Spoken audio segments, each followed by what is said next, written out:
said amount. Now, a statement from the presidency says, and I quote, "The presidency is showing much concern over recurring reports alleging that President Buhari has reneged on early acceptance of the 30,000 naira, which was recommended as the new minimum wage by the National Minimum Wage Tripartite Committee. Now, as the executive arm commences its review of your submission that's still on the court, we will continue to engage you all in closing any open areas presented in this report." The statement goes on to quote, "I therefore would like to ask for your patience and understanding in the coming weeks." Now, until this proposed minimum wage has gone through the whole gamut of lawmaking, President Buhari, who is a stickler for due process, will not be caught in this unnecessary web of controversy, which amounts to putting the cart before the horse and hair splitting. Data feeds are coming through simultaneously on all our social media platforms, channelstv.com, youtube.com/channelsweb. We are live on Facebook as well. Tweet at Kayode Okikiolu. Use the hashtag State of the Nation to air your thoughts on the subject. It is prime time here in Lagos, and this is State of the Nation.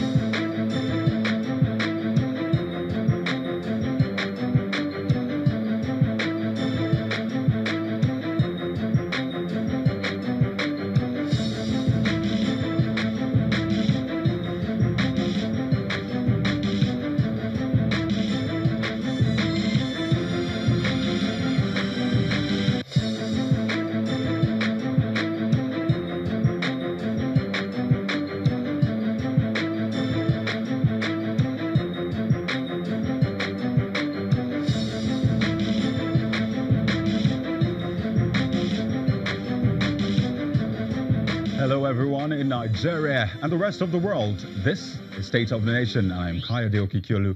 We begin with the crisis rocking the health insurance sector.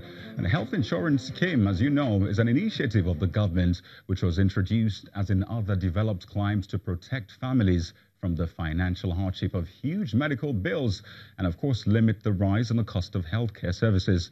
This also ensures equitable distribution of healthcare costs among different income groups to maintain high standards of healthcare delivery services within the scheme. Now, in recent times, allegations in the public space say that the crisis is being instigated by HMOs, big allegation, and they say they are fighting industry reforms introduced by NHIS executives. Let's discuss this further, and I'm being joined by Mrs. Adesumbo Okere, who's a health insurance expert. You're welcome, ma'am. Thank you. It's a pleasure to be here. Definitely. Now, what are some of the things you think are wrong with the system we're running as it is? I know a lot of people have a negative perspective to insurance in the country. So what do you think is wrong? Thank you for having me. But first, I'd sort of like us to move the discourse away from the current crisis and controversy and focus more on what we can do to restore confidence in the system and what are the things that, operators within the industry would like to see in order to grow our coverage.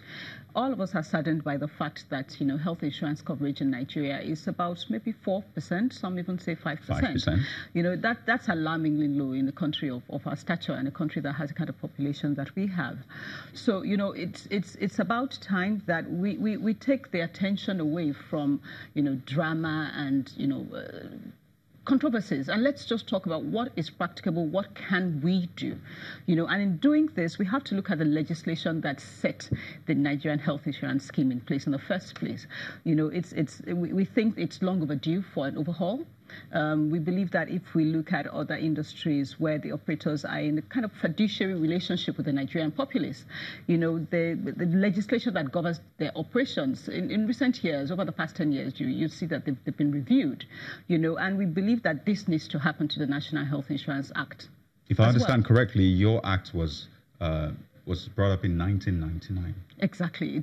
We're still operating under the legislation that was, brought into being in 1999. Then it was a decree, and then, later on, it was later then known as the National Health Insurance Act. But nothing about it has changed over the years.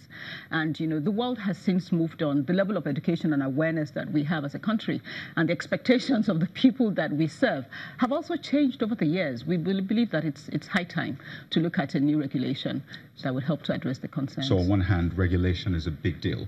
I understand implementation of some of these regulations is also something you would like to look into. Indeed. You know, it's one thing to have legislation in place and then, you know, have areas of concern where you think the legislation can be improved. It's another thing to even, you know, be able to see that the legislation and the state in which it is, it's actually being enforced. You know, we have a conversation all the time about, look, there is a responsibility to enforce the legislation that we operate under. There's a responsibility to enforce the guidelines under which, you know, all the operators of the scheme, the key stakeholders are supposed to adhere to. And that's something that's, you know, it's really, really of concern to us. The industry does need to be sanitized, but it can't be sanitized if the legislation and all the other directives and guidelines that everyone is supposed to adhere to is not being enforced. So enforcement is an issue.